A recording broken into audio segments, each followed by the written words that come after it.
ሰላም ቤተሰብ እንዴት ናችሁልኝ? ደህና ናችሁ? ነው ያለው እግዚአብሔር ይመስገን ደህና ነኝ። ያው ጨረቃዎቼ መጥተዋል። እየተዘፈነላት ነው ቅመሜ።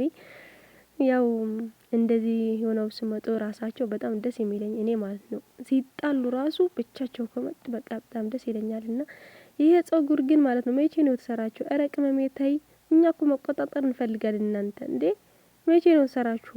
የእውነቴ ነው። ዛሬ በዚህ ቪዲዮ ካልመጣችሁ በጸጉርሽ ማለት ነው ሀይሚዬ እንጋደላታለን። እውነቴ ነው እንዴ 3 ቀን ጠፍታችሁ ምናምን ከዛ ደግሞ ሙድ ትይዛላችሁ እንዴ።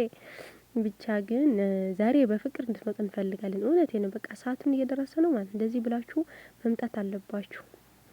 ብቻ የኔ ውዶች ፍቅሮቻችን እንደዚህ ሆነው ከመጡ ቆይተው ነበር። አሁን መጥተዋል።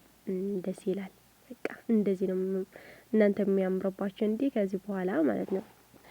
ማንም ሰው አታስገቡ ማለት ፈልጋለሁኝ። ብሩኬ ደግሞ ማለት ነው በፍቅሬ ቀልድ አላቅም እያለ ነበር። ልክ ነው። በህይወትና በፍቅር ቀልድ የሚባል ነገር የለም። የሚወጡ ካሉ ሰዎች ከህይወታችሁ ማውጣት ነው ያለባችሁ። በፍቅራችሁ የሚቀና ሰው የለም።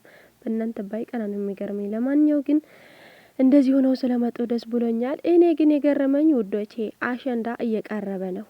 አሸንዳ ማለት ነው። የዛሬ አመት ሀይሚዬ እንዴት እንደሳለፈችው ታውቁታላችሁ። ዛሬ ግን ሀይሚዬ ጸጉሯን እንደዚህ ተሰርታ እንዴት ነው ሹርባ የምትሰራው? ኧረ ቅመሜ እንዳታስከፊን የምር። የዛሬ አመትማ መድገም አለብች። የዛሬም በጣም ደስ ይል ነበር። እውነቴ ነው። አሁን አትደግም ማለት ነው ወይስ ምንድነው? ወይስ ለማንኛው ይሄዳል ይሄን ጸጉር አይደል 3 ቀን ምናምን ይሄዳል እንዴ? ቀርበዋል እኮ 2 ቀን 3 ቀን ነው የቀረው። እኔ ራሱ ረስቼዋለሁ። በቃ ስደት መሆን እንደዚህ ነውና እኔ ድምጽ ሁኑኝ ወዶቼ። እንዴ ሀይሚዬ ጸጉራት መሰራት አለባት። ካልሆነ እኔ ሰልፍ እወጣለሁ ውዶቼ። እንደዚህ ሆና እንድትመጣ የምፈልገው ይልኝ በቦፌንም የራያ ልብስ የሚባል ነው ማለት ነው። እንደዚህ ፏፎሽ ብላ ልትመጣ ነው ወይስ ምንድነው?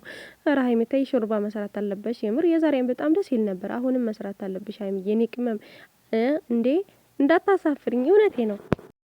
ለማንኛውም መልካም ጊዜ ይሁን። እናንተ ግን ትናንት አይታችኋል ይሄን ልጅ ለሀይሚዬ እንዴት እንደገለጻት ማለት ነው። አይ ሴቶች መዋረዳችሁ እኮ ነው። እውነቴ ነው። የሚሳደቡ ምናምን ማለት ነው አፋቸው ነው የሚይዙት እንደዚህ ሲናገር ምናምን። ወንድ ሆኖ የሴት ልጅ የመረዳት አቅም ሲኖረው በጣም ደስ ይላልና ቅመም የኔ ተወዳጅ በሁሉ አቅጣጫ እየተወደደች ነው። በኤርትራም በምን ልበላችሁ ኢትዮጵያ ሙሉ የኔ ፍቅር ሲጀምር የእናንተ ጠላት እድሜ የለውም።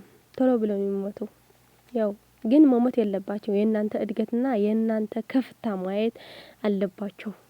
እናንተ እንደዚህ ፋፈሽ እያላችሁ ግን ምንም ቢሳደቡ ምንም ቢረገጡ ሁሌም አበባ ነው የሚመስሉ እነዚህ ልጆች። በቃ ምንም አይጎድልባቸውማ።